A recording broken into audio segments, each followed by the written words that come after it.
Quando comecei a entender a graça de Deus, que eu era perdoado dos meus pecados, etc., eu fiz a besteira de querer provar as drogas, por curiosidade. Mas o grande problema foi que utilizei o LSD para tentar entender como Deus é e como Ele pensa. Aí, pessoal, E eu entrei numa bad trip. Bicho, é uma cabeça de jirico. Eu vou tomar LSD para entender como Deus é. Pô, nem os Beatles creram nisso, meu filho. Nem os Rolling Stones. Não.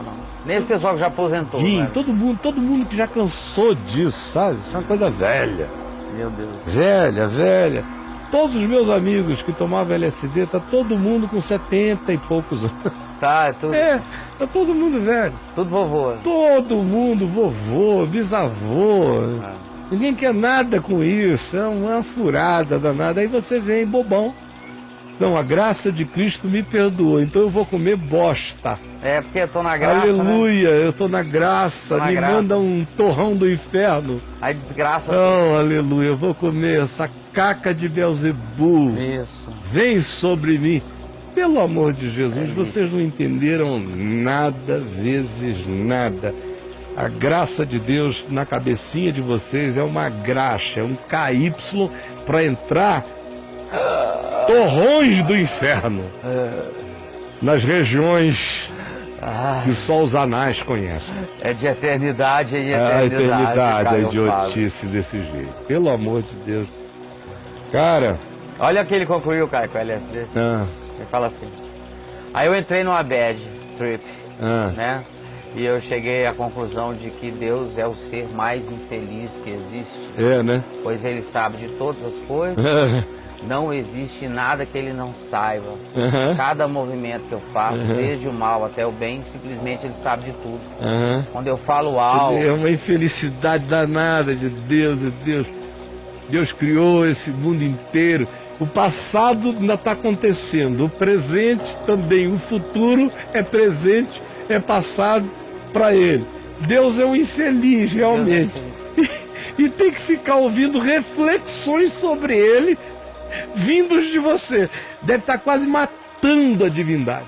Deus está em estado de tortura, os anjos estão se contorcendo com a sua sapiência e com a sua conclusão. Oh, coisa linda! Está incomodando Deus demais. Eu acho que foi esse LSD que Salomão tomou antes de escrever o Eclesiastes e concluiu não que Deus era infeliz, mas que o homem era um grande infeliz. A conclusão do Eclesiastes é essa. Você se salva nas pequenas coisas, comendo seu pão, bebendo seu vinho, trabalhando o seu trabalho, curtindo o seu trabalho com alguém que você ama ou com as pessoas que você ama, não andando só na relacionalidade, tendo gente que te complete dos vínculos do teu ser e temendo a Deus de todo o seu coração.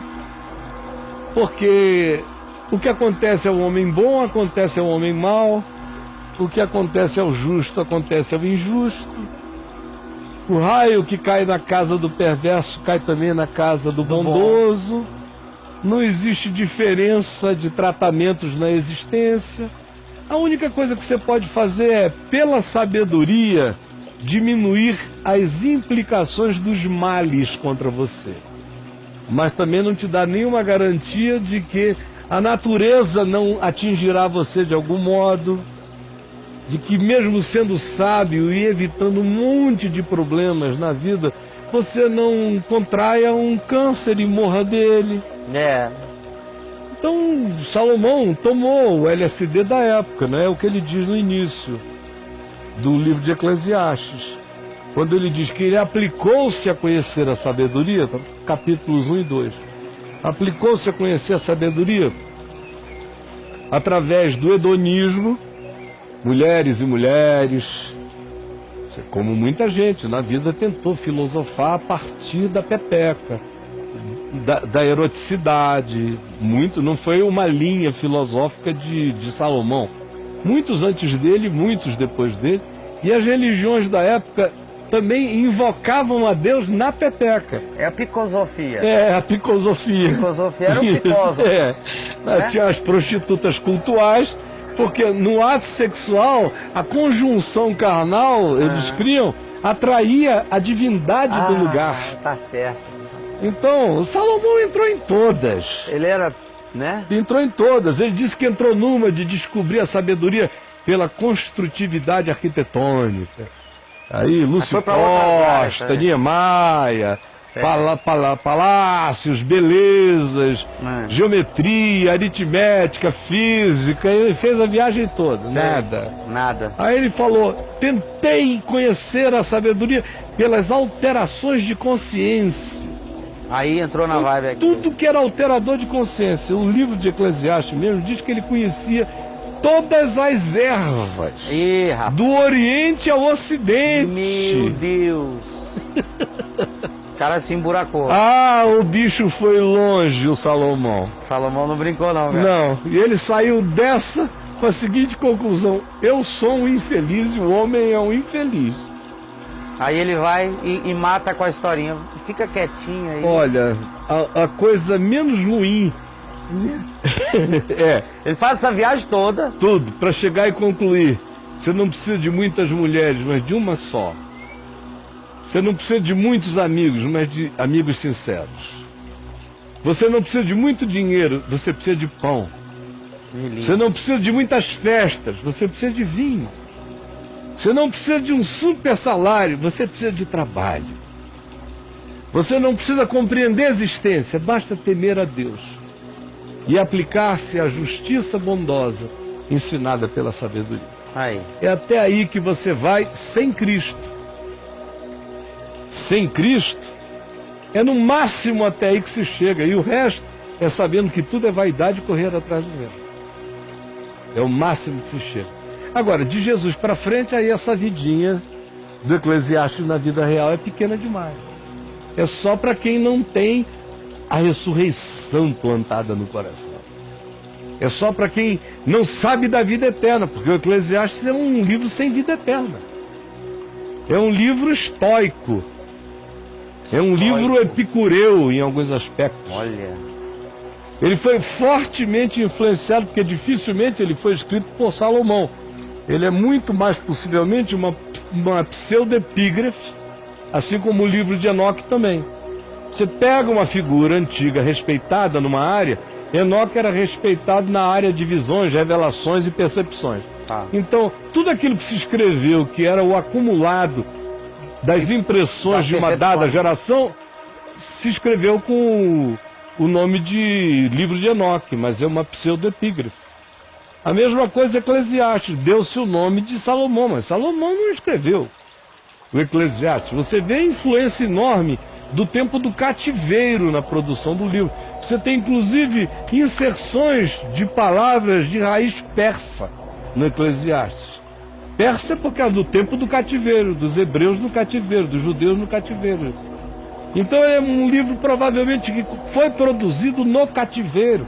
E o cativeiro era um lugar ideal para aquele pessimismo do Eclesiastes, porque não tinha esperança. Tudo era vaidade mesmo, tudo era loucura. Eles estavam no cativeiro. A vida estava esmagada.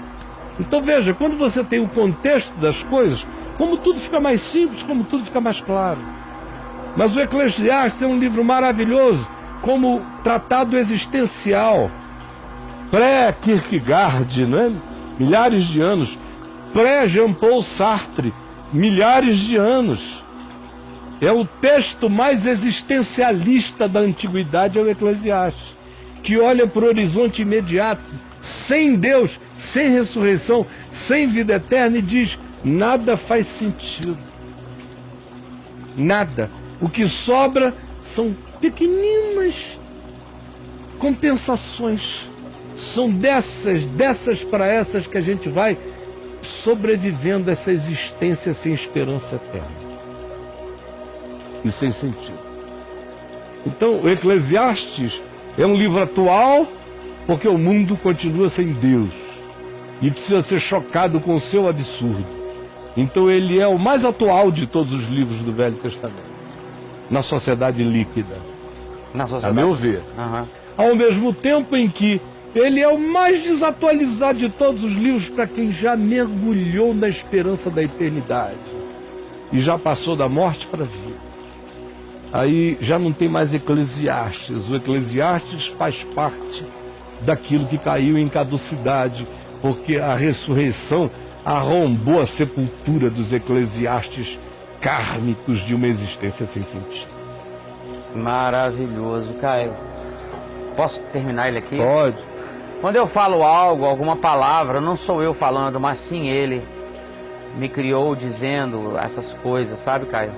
Cheguei à conclusão de que, por mais que eu tenha o livre-arbítrio, ele, na verdade, não existe, pois todas as coisas, tudo existe em Deus, e ele criou tudo. O livre-arbítrio dele não existe. Tudo está me apavorando, por exemplo. Esse é um cara, ele tomou um LSD, Isso tá me gente, apavorando. aí tá me escrevendo aqui. Será né? que ele está escrevendo doidão? Claro que ele tá, cara. Deus Você criou acha o que- homem dando um tiro na cabeça de outro homem. É. Deus criou o diabo. Você e a- tá lendo uma viagem psicodélica, Ô, brother. cara. Você Olha tá que aí louco. na maior viagem psicodélica. Pois é, cara. Brother, tá bom, brother. Já deu? Já acabou o tempo, né? Então dá um feliz dia das crianças pra você. Manda, Dia das crianças. manda um feliz dia. É dia das crianças. Vai chupar um pirulito, um doce. É, toma cuidado. Para com esse doce e come outro doce. É, para com isso aí, Para com meu esse filho. doce, mano. Cara, você tá precisando de um psiquiatra rápido. Dia das crianças. Para de ingerir essas porcarias todas, meu irmão. Ô, Caio, A lucidez não Ô, Caio. habita a droga química. olha só aqui, ó, a última frase dele, que você acabou de dizer, né? Ele fala assim, o que eu devo fazer? Procurar um psicólogo ou esperar mais um pouco? Não, você tá precisando de Faz um mês que eu tô com esse psiquiatra, pensamento. bicho. Psicólogo é depois, no teu caso. Psicólogo é muito farofa pra você. Primeiro você vai a um psiquiatra. E você vai precisar urgentemente parar isso. Ele diz a idade dele? Porque Não, você falou quer, não. dizer pro pai e pra mãe, se você quer parar com o negócio Fala dele. não. Duvido que ele tenha mais do que uns 22. Ele tem pinta de novinho, Tem Caio? pinta de garoto. Deixa eu ver aqui se eu consigo alguma coisa Pinta dele. de garoto, além desocupado, que não tá fazendo nada.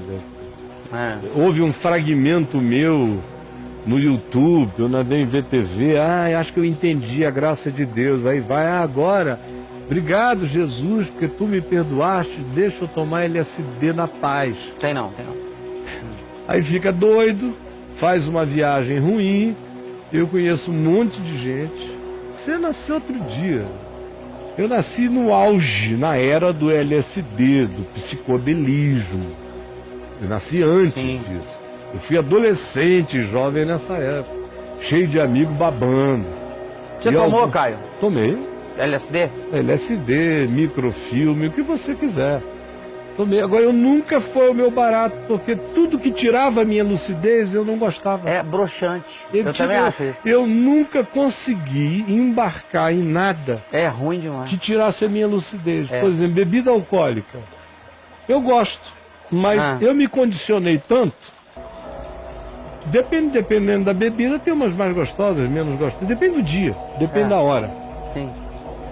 E, em geral, quase todas, bem feitinhas ou na hora certa, são saborosas na medida certa.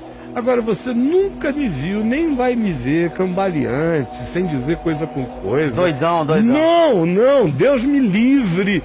Isso aqui é a coisa mais preciosa que eu tenho, é minha mente. Minha mente, É. minha lucidez, meu pensamento, minha noção de proporção. Deus me salve de qualquer coisa que mexa na pureza desse santuário, na clareza dos meus pensamentos. É a minha oração todos os dias. Então, meu filho, busque ajuda. Se você tem menos de 22 anos, eu sugiro a você que procure uma ajuda paralela de gente confiável, com quem você possa abrir o coração e gente que possa dizer o que eu estou dizendo daqui, possa dizer ao seu lado. Isso acabou. E se você, levado ao médico, se constatar que o dano foi mais sério, você vai ter que ir para uma clínica, vai ter que se desintoxicar, vai precisar não só de ajuda psiquiátrica, mas também de ajuda neurológica. Porque essas drogas químicas têm o poder de destruir neurônios, meu amigo, que é uma coisa violenta. Eu já vi tanta gente inteligente, culta, gente formada, que se formou com 22, 23 anos de idade, na década de 60, começou a tomar LSD.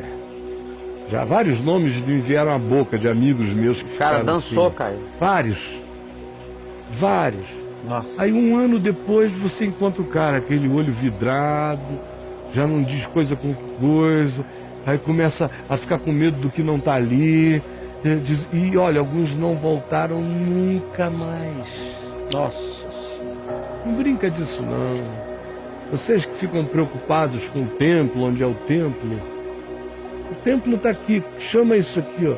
Tua mente é o teu ser, teu espírito, teu coração, tua alma. Aqui é o santuário, cuida da tua mente, da preservação da tua lucidez. Quanto mais lúcido você for, mais luz você terá. Lucidez vem de luz. Onde há luz, a lógica da luz é a lucidez. Preserve a sua lucidez, o seu templo, a sua mente limpa disso em Cristo Jesus, o nosso Senhor.